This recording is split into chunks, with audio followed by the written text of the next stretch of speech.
first off, here's a stock image of the Jefferson nickel in 1966. You can see that they produced over 156 million. So why in the world would any of these nickels have any value, right? Well, we're gonna look at some error coins and some high-graded coins, of course, that sold for hundreds of dollars and some even thousands. So first off is an image that I show in a lot of my videos. If you guys are new into coin collecting, this coin has been struck 60% off center. You can clearly see that in the images displayed, and that's why this 1966 Jefferson nickel sold for over $545. Moving on to a no-dated Jefferson nickel. This is a flip over that has been double struck. You can see that taking place there on the coin, and that's why this nickel sold for over $200. Next up is a very cool error. I really like this. This is 1966 Jefferson nickel. Again, you can see that it has been struck off center, 40% off center on the reverse and the obverse of the coin, and that's why this coin here sold for over $660. Moving on to another Jefferson nickel. Now this coin was actually struck on a 10-cent planchet,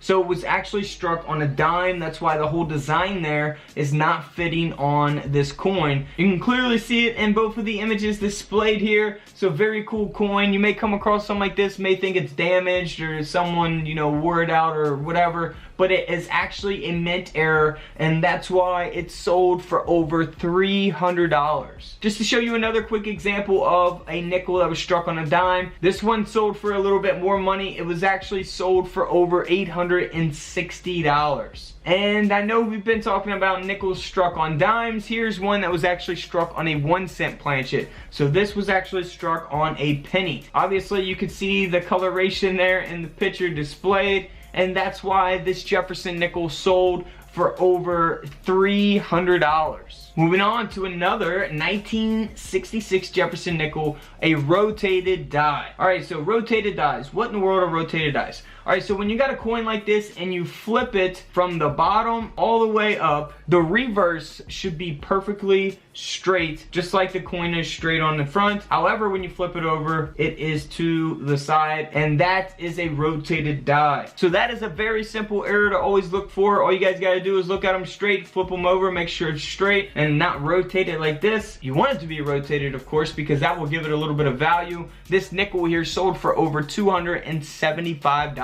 Just to show you an example of a high-graded coin, this is graded at a mint state 64, and that's why this 1966 Jefferson nickel sold for over $1,700. Now back to the rotated reverse. Both of these coins that I'm about to show you sold together, and they sold for over $115, so probably not worth getting graded considering they had to get 2 coins graded. Now it's actually a 1966 with a rotated reverse like the one we showed you before, and then a 2001 Jefferson nickel that also has a rotated die. So those sold for over $115. Not bad for 2 nickels, only 10 cents, 115 bucks. I'll take it any day. So until tomorrow, this is Couch Collectibles, and this is where I disappear.